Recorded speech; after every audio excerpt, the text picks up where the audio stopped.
வணக்கம் இனியவர்களே. இதுக்கு முன்னால் 2 சிறுகதைகளை பதிவிட்டிருந்தேன். 2 சிறுகதையுமே பத்திரிகைகளில் ஏற்கனவே வந்த கதைகள் தான். இருந்தாலும் நீங்கள் சிறப்பாக வரவேற்பு கொடுத்துருக்குறீங்க. நிறைய பேர் நல்ல விதமாக படிச்சுட்டு லைக் பண்ணியிருக்கிறீங்க. ரொம்ப சந்தோஷம், மனசுக்கு சந்தோஷமாக இருந்தது. இனி நான் எழுதின சிறுகதைகள் சுமார் ஒரு 120க்கு மேலே இருக்குது. ஒவ்வொரு சிறுகதைகளாக தினம் ஒன்று அப்லோடு பண்ணலான் இருக்கேன். உங்களுடைய பொன்னான ஆதரவை கொடுத்து உங்களுக்கு சந்தோஷமாக கதை சிறப்பாக இருந்ததுன்னா லைக் பண்ணணும், சப்ஸ்கிரைப் பண்ணணும் கேட்டுக்கிட்டு, அடுத்தபடியாக இந்த 100 ரூபாய் அப்படிங்கிறது சிறுகதையை உங்களுக்காக பதிவிடுகிறேன். 100 ரூபாய். எழுதியவர் வி. சிவா. சந்தைக்கு குப்புசாமி கிளம்பும்போதே, நீ பாட்டுக்கு விற்கிற காசுக்கெல்லாம் துணிமணி, மிச்சரு, பூந்தின்னு கண்டதையும் வாங்கி காலி பண்ணிடாதப்பா. நாளைக்கு பிரசவ செலவுக்கு வேணும். 5 ரூபாய்க்கு வளையல், 2 முழம் பூ, பழம், 1/4 கிலோவுக்கு மிச்சரு. பூந்தி போதும். நம்ம மாதிரி ஆளுங்களுக்கு பூந்தி ஒரு கேடா? அந்த கூறுகட்ட ஜனங்க நாளைக்கு என்னோடய முறையில் எடுப்பாங்களே, அதுக்கு தான்ப்பா. சீக்கிரம் வந்துடுங்க, வியாபாரத்தை முடிச்சுட்டு என்று சொல்லி ஏகமாய் கண்கலங்கினாள் வெள்ளச்சி. எப்படி பார்த்தாலும் 100 ரூபாயாவது வேணும்.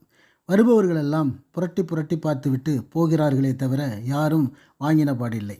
ஒரு வாய்க்கு டீ குடிக்கலாம்னா கூட கையில் காசு இல்லை. நேரம் ஆக ஆக கண்கள் கலங்கின குப்புசாமிக்கு. அந்த கோண சம்பந்தி வந்திருப்பான். 4 விலையை வாங்கி மாட்டை துப்பு கட்டவனுக்கு என்னடா மரியாதை என்று காரி துப்பி விட்டு போய்விடுவான். இந்த வியாபாரத்தை விட்டுவிட்டு வேறு பொழப்புக்கு போகலாம்னா கூட எந்த விலையும் தெரியாது. யோசனையில் இருந்தார் குப்புசாமி. மற்ற நாட்களில் வியாபாரம் இல்லை என்றால் கூட சந்தை நாட்களில் ஏதோ ஒன்று 2 மண் தொட்டிகளாவது விற்கும். அதை கொண்டு அந்த வாரத்தை ஓட்டி விடுவார்கள் குப்புசாமியும் வெள்ளச்சியும். எப்படியாவது 2 மண் தொட்டிகளாவது விற்காதா என்ற ஏக்கத்தில் இருந்தார் குப்புசாமி. ஏன்பா, ஆற்று மண் அள்ளிட்டு சுட்டு வச்சுக்கிட்டு இந்த விலை விற்கிறியே என்று முணுமுணுத்து கொண்டே போனால் அந்த குண்டாமல். அள்ளிக்கிட்டு பிசைந்து பொறுமையாக அதை செய்து சுட்டு அந்த கஷ்டம் அவர்களுக்கு எப்படி தெரியும்? தண்ணீரோடு மண்ணையும் பிசையும் போது கண்ணீரையும் சேர்த்தல்லவா பிசைந்து கொண்டிருக்கிறோம். மணி 3 கூட சிறிய தொட்டி கூட விற்பனையாகவில்லை. அன்றைக்கு இப்படித்தான் கன்னத்தில் கையை கொடுத்து கொண்டு அப்படியே சோர்ந்து போய் உட்கார்ந்திருந்தார் குப்புசாமி. அப்போதுதான் அந்த இளைஞன் அவர் முன்னால் வந்து நின்றான். அண்ணாந்து பார்த்தார் குப்புசாமி. அவனை பார்த்தால் மண்பாண்டம் வாங்க வந்தவன் போல் தெரியவில்லை. என்ன வேண்டும் என்று அவர் கேட்பதற்குள்ளாக அவனே முந்தி கொண்டான். பெரியவரை, அப்படியே உட்கார்ந்துருங்கோ, ஒரே ஒரு செகண்ட், ஒரே ஒரு ஃபோட்டோ எடுத்துக்கிறேன் என்றான் அவன். எதுக்கு? டிவியில் காட்ட போறியாக்கும். காலையிலேருந்து 1 ரூபாய் கூட விற்க வக்கு இல்லாத கிழவனு என்றார் சலிப்புடன். நான் வாங்கிக்கிறேன், அப்படியே முன்னே உட்கார்ந்தீங்களே அதே மாதிரி உட்கார்ந்துருக்க போதும் என்றான் விடாப்பிடியாக. கவலை முகத்தில் தேக்க வைக்க அவருக்கு என்ன சொல்லியா கொடுக்க வேண்டும்? வாழ்க்கையின் பாதி நாட்களை இப்படித்தானே கழித்திருக்கின்றார். அவசரமாக ஃப்ளாஷ் செய்தான் அவன். மீண்டும் ஒரு ஃப்ளாஷ் செய்தான். மிகவும் இயற்கையாக அமைந்து விட்டதில் அவனுக்கு ஏக திருப்தி.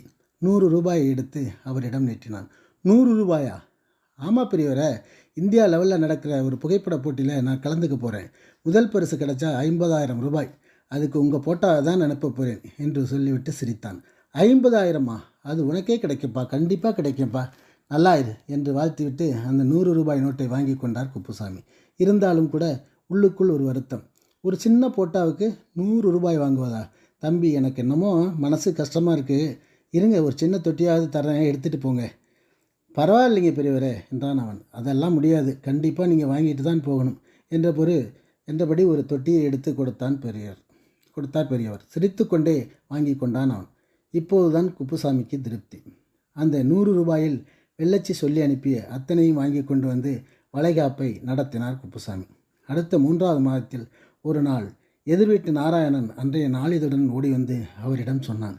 தாத்தா, நீ போஸ்க் எடுத்தேன்னு சொன்னியே, அந்த ஃபோட்டோவுக்கு 50,000 பரிசு கிடச்சிருக்கு, அதை எடுத்த ஆளுக்கு என்றபடி அந்த நாளிதழை அவரிடம் காட்டினான். மெல்ல சிரித்து கொண்டார் குப்புசாமி. களையத்தில் இருந்த கஞ்சியை கலைக்கு குடித்துவிட்டு சந்தைக்கு புறப்பட்டார் குப்புசாமி. சீக்கிரம் வந்துடுங்கப்பா, விடிய காலையிலேருந்து வயிறு ஒரு மாதிரியாக வலிச்சுக்கிட்டே இருக்குது. தர்மாஸ்பத்திரிக்கு போகிறதுனா கூட ஒரு 100 ரூபாய் வேணும். வெள்ளச்சி சொல்லி அனுப்பியது நினைவில் குப்புசாமியை பயமுறுத்தியது. மணி 3:30 தாண்டியும் வியாபாரம் எதுவும் இல்லை. அவர் மனம் யாரையோ எதிர்பார்த்து கொண்டிருந்தது. இன்றைக்கும் ஒரு 100 ரூபாய்க்கு விற்பனை நடக்காதா? சிந்தனை வயப்பட்ட நேரத்தில் காரிலிருந்து இறங்கினான் அந்த இளைஞன். வணக்கம் பெரியவரா என்றான். அதே இளைஞன், ஃபோட்டோ எடுக்கப்பட்டு 100 ரூபாய் கொடுத்து விட்டு போன இளைஞன் வந்தான். பெரியவரை, விஷயம் தெரியுமா உங்களுக்கு? ஆரம்பித்தான். தெரியும் தம்பி, ஃபோட்டோ போட்டியில் 50,000 உங்களுக்கு கிடச்சிருக்கு. அட, விஷயம் அது வரைக்கும் வந்துடுச்சா? நல்லது தான். அது விஷயமாகத்தான் உங்களை பார்த்துட்டு போக வந்தேன். சொல்லுங்கள் தம்பி. பரிசு எனக்கு கிடைச்சாலும் அதுக்கு காரணம் நீங்கள் தான். அதனால் 25,000 ரூபாயை, அதாவது பரிசுத்தையில் பாதி உங்களுக்கு தரலாம்னு வந்திருக்கேன். வேணாம் தம்பி, எனக்கு அது மேலேலாம் ஆசை இல்லை. பெரியவர் குப்புசாமி இப்படி சொல்ல இளைஞனுக்கு அதிர்ச்சி. என்ன சொல்கிறீங்க பெரியவரே என்று கேட்டான். என் தேவைக்கு 100 ரூபாய் தேவைப்பட்டது அன்னைக்கு. நீங்கள் வந்து படம் எடுத்தீங்க, பணம் கொடுத்தீங்க. இப்போ கூட எனக்கு அன்னைக்கு மாதிரி 100 ரூபாய் தான் தேவைப்படுது. ஒரு 100 ரூபாய்க்கு பானை சட்டி வாங்கி போனி பண்ணிங்கன்னா அதுவே எனக்கு போதும் என்றார்.